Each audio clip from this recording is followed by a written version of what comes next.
अभ्यर्थी जो भी इस परीक्षा को देने का सोचते हैं और प्रयास करते हैं वो 7 से 8 घंटे एक दिन में पढ़ते हैं, लेकिन परीक्षा के नज़दीक आते हुए ये समय 12 से 14 घंटे और कभी-कभी उससे ज़्यादा भी बढ़ जाता है। इंग्लिश में एक कहावत है कि the way you walk into the storm you do not come out of it like the same person who walked in.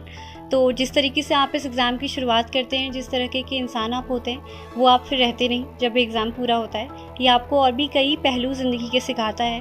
बहुत पेशेंस के साथ इस एग्ज़ाम में आपको तैयारी करनी होती है और मुझे लगता है कि परसिवियरेंस बहुत चाहिए। बनता हुआ कलेक्टर किसी को पसंद नहीं होता, बन जाता है तो सबको पसंद होता है। तो वो लोग जब आप बन रहे हो, जब आप कुछ भी नहीं हो, उसमें जो लोग आपको कलेक्टर मानते हैं और आपकी मदद करते हैं, वो लोग हमेशा आई थिंक आपके लिए बहुत इंपॉर्टेंट और स्पेशल होते हैं। तो उन सभी को इस माध्यम से थैंक यू भी बोलना चाहूँगी। नमस्कार, मेरी शुरुआती शिक्षा 10वीं तक की Saint Adams Public School Garur Bageshwar से ही हुई। 11th-12th मैंने Nirmala Convent Senior Secondary School Haldwani Nainital से किया। उसके बाद मैंने अपनी BA programme political science subject के साथ Aryabhatta College University of Delhi से करी। इस वक्त मैं अपनी मास्टर्स परस्यू कर रही थी पॉलिटिकल साइंस से ही। तो मैम कितने टाइम आप पढ़ते थे, मतलब दिन में कितने घंटे पढ़ते थे? मुझे लगता है कि इसके दो पहलू हैं।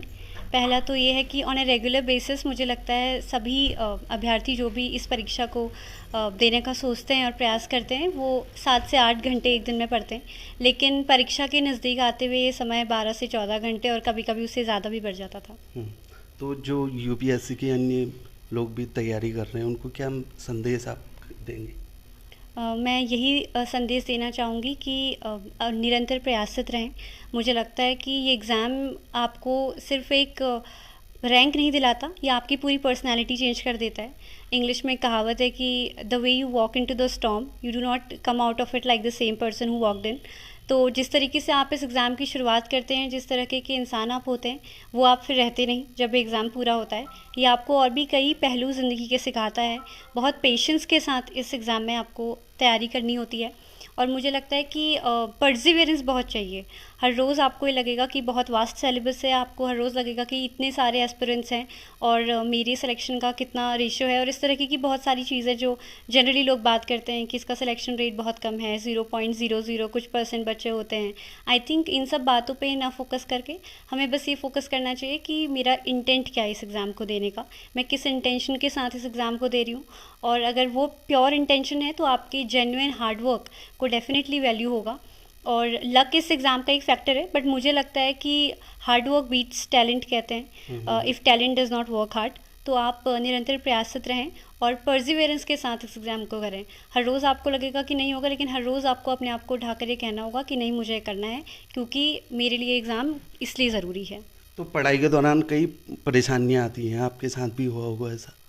मुझे लगता है कि परेशानियाँ जीवन का ही एक बहुत अहम हिस्सा हैं और आप जब इस एग्ज़ाम को कर रहे हैं तो जीवन कहीं दूर नहीं है। आप अभी भी अपने इस जीवन के साथ ही इस एग्ज़ाम को कर रहे हैं, तो परेशानियाँ आती हैं और मुझे लगता है कि आपकी फैमिली का सपोर्ट और आपके साथ में जो आपके मेंटर्स हैं, आपके फ्रेंड्स हैं, उस वक्त उन सब का सपोर्ट आपके सबसे ज़्यादा काम आता है। और मुझे लगता है कि क्योंकि इस परीक्षा की तैयारी के लिए जनरली लोग बाहर जाते हैं, अगर प्रीलिम्स क्वालिफाई हो गया तो मेंस की तो कम से कम टेस्ट सीरीज़ और इन सब के लिए तो एक जनरल परेशानी जो एक एस्पिरेंट को होती है दिल्ली जैसे शहर में रह के, क्योंकि मैं वहीं रह रही थी और वहीं पढ़ रही थी, तो मुझे लगता है वो एक बेसिक चीज़ें हैं। लेकिन एक अच्छी सर्कल होना, अच्छे दोस्त होना और मुझे लगता है यूपीएससी के बाहर जो आपके दोस्त हैं जो तैयारी नहीं कर रहे हैं, वो एक सर्कल होना जिसमें कि आप थोड़ा सा रिलैक्स फील कर सकें।